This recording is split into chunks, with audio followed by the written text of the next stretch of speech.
Hello everyone, good morning, नमस्ते। Anita real vlog में आपका स्वागत है। और अगर आप चैनल पे नए हैं तो चैनल को सब्सक्राइब कर लीजिएगा और अगर वीडियो पसंद आए तो लाइक कर दीजिएगा।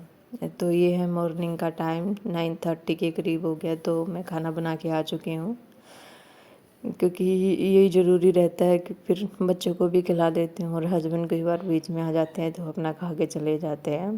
ये आज वो नहीं, ब्रेकफास्ट में नहीं खा के गए, उनको जल्दी थी तो मैंने बना के रख दिया था कि आएंगे तब खा लेंगे।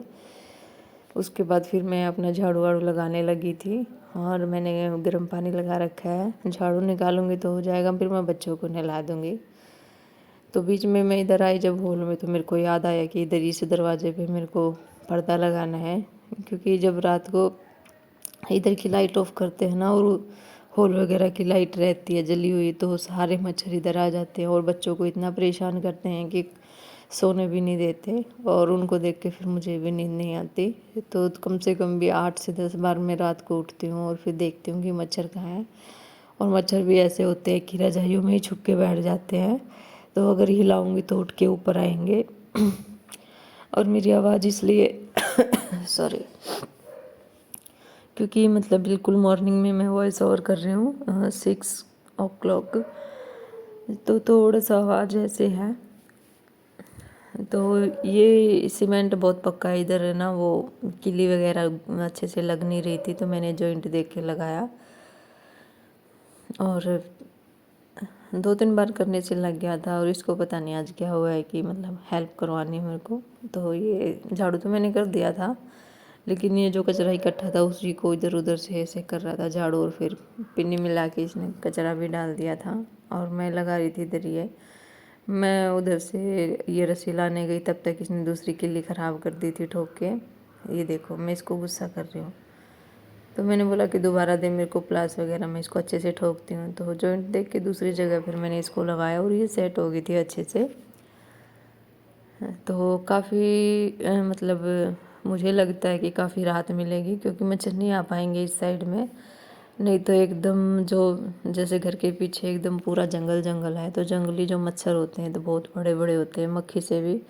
और वो क्या होता है कि जैसे गायें वगैरह घुसी रहती है ना पेड़ इधर जंगल में, और वो बाहर निकल के आती हैं तो उनके साथ इतने मच्छर आते हैं और फिर वो सूरैक वगैरह में छिप जाते हैं मच्छर। और जब बच्चे दरवाज़ा खोलते हैं ना तो सारे मच्छर एक एक करके अंदर घुस जाते हैं। मैं तो हाथों से भी मारती रहती हूँ कई बार। तो बस मैंने उधर से ये भी लगा दिया था और झाड़ू वगैरह भी मैंने कर दिया था। इसके बाद फिर मैं लगी थी नहलाने इनको।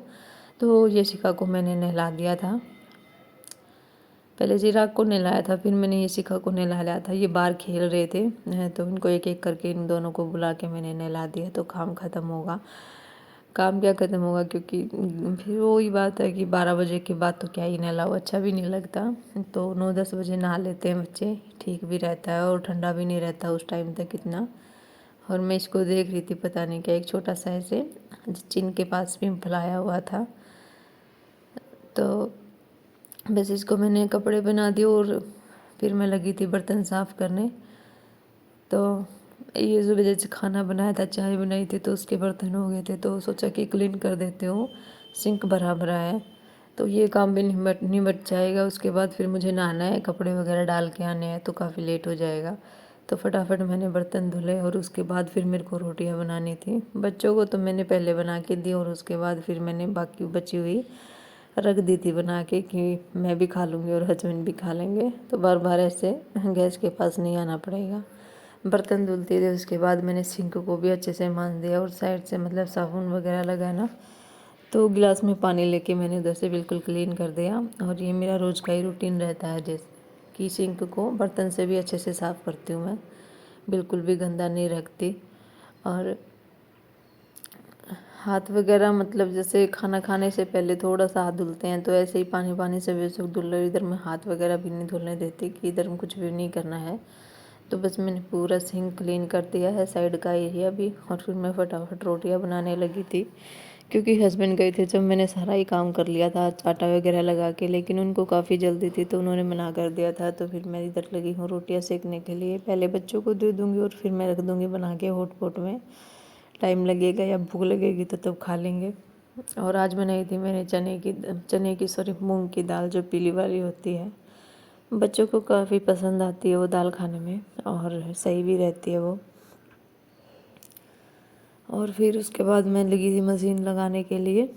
तो मशीन लगाते लगाते 11 बज गए थे। 1 बजे मैं कपड़े डाल के आई थी, लेकिन जैसे मशीन में ड्राई करके डालते हैं ना तो जल्दी सूख जाते हैं कपड़े, ऐसा नहीं है कि गीले रहते हैं। तो घी ख़त्म हो गया था तो मैं घी दे रही थी, घी निकाल के लाई, घी उसमें किया। और मतलब देसी घी के बाद एक पतंजलि का ही घी ऐसा रहता है कि जो मुझे पसंद आता है। तो खाना बनाने के बाद फिर मैंने इधर से हाथ थोड़ा सा साफ़ कर दिया, आटा वाटा गिरा था, तो ये काम भी कंप्लीट हो गया। और ये उधर का जो साइड है गिलास वगैरह रखे वो तो वैसे ही रहता है, क्योंकि ज़रूरत का सामान रखा रहता है। तो ये बनाई थी मैंने दाल, इनको दाल रोटी मैंने दोनों को दे दी थी। दूध सुबह ले लिया था तो अभी नहीं दिया था, नहीं तो रोटी खाते हैं दूध के साथ। उसके बाद फिर मैं पोछा लगाने लगी थी। और जो नया वाला फ़िनाइल है ना, उसकी स्मेल बहुत ही ज़्यादा अच्छी है। मतलब ये नहीं कि अगर स्मेल नहीं आए ना तो मुझे मज़ा नहीं आता फिर। मतलब अच्छी खासी स्मेल आनी चाहिए पोछा लगाते वक्त, तो ये ठीक लगता है। तो बस ये मेरा लास्ट काम था। उसके बाद मैंने पानी गर्म रखा था, मैं नहा के आ गई थी। तो बस फिर थोड़ा सा मैंने सनस्क्रीन लगाया और एक बिंदी लगा ली थी, दैट्स इट। उसके बाद मैंने और कुछ भी नहीं किया। और फिर मेरे कपड़े धुल गए थे तो मैं ऊपर आ गई थी छत के ऊपर कपड़े सुखाने के लिए। और पहले तो मैं हाथ से बहुत सारे को ऐसे लगता था कि हाथ से ही धुल दूँ, मशीन का कोई फ़ायदा नहीं है। तो क्या होता है कि हम हाउसवाइफ होते हैं, कपड़े ज़्यादा डाल देते हैं मशीन में, और डिटर्जेंट वही जो लिखा रहता है उसी से भी कम। लेकिन जैसे अगर एक कैप डिटर्जेंट लिखा रहता है ना तो मैं 2 करके डालती हूँ लिक्विड वाला, तो इतना अच्छे से कपड़े साफ़ होते हैं, क्योंकि झाग नहीं उठेंगे तब तक मैल कैसे कटेगा। और जब जैसे वॉश वाला राउंड पूरा हो जाता है तो मैं एक बार मशीन खोल के, और जो कॉलर वगैरह रहती है ना, साफ़ भी हो चाहे ना हो, साफ़ हो ही जाती है मोस्टली। तो एक बार हाथ मार देती हूँ कि तो मुश्किल से 3 से 4 मिनट लगते हैं और इतने अच्छे से साफ़ हो जाते हैं कपड़े। और फिर वापस करके ना और उसको मशीन को चलने देती हूँ। फिर तो मतलब जब से ये ट्रिक मेरे को पता चली है ना, तो मैं तो मतलब बस पूछो ही मत, कोई ज़रूरत ही नहीं होती हाथ से इतना कपड़े धुलने की। और मशीन में स्लो स्लो होके कपड़े धुलते हैं ना तो मैल अच्छे से कट जाता है, ऐसा नहीं है।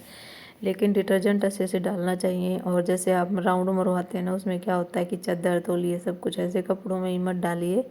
चादर होती हैं, तौलिए होते हैं, इनको जैसे 3-4 इकट्ठे हो जाएं तो अलग से मशीन लगानी चाहिए। तो क्या है कि वो अच्छे से क्लीन भी हो पाएंगे। और कपड़े अगर इकट्ठे करके डाल दोगे ना तौलिए और इनके साथ, तो कपड़े क्लीन नहीं होंगे अच्छे से। तो मेरा ये एक्सपीरियंस मैं आपको बता रही हूँ। तो बस देखो अच्छी हवा चल रही है तो जल्दी सूख जाएंगे ये भी। और आज मैंने ये वाला सूट पहना है क्योंकि एक बार मैं पहले पहन के जा चुकी हूँ किसी फंक्शन में, तो आज पहन के फिर मैं इसको धुल दूँगी, ऐसे मैला नहीं रखा रहेगा। तो मैं ऐसे ही करती हूँ कि जो सूट मैंने पहन लिया और ऐसा लगता है कि अब कहीं नहीं जाना, तो मैं उसको घर में पहन के और फिर फटाफट उसको धुल देती हूँ और रख देती हूँ। ऐसे नहीं कि मैला ही रखा रहूँ और अगले फंक्शन में भी मैला ही पहन के जाऊँ। तो बस मेरे कपड़े इधर सूख गए हैं और इसके बाद मुझे कोई काम नहीं था फिर।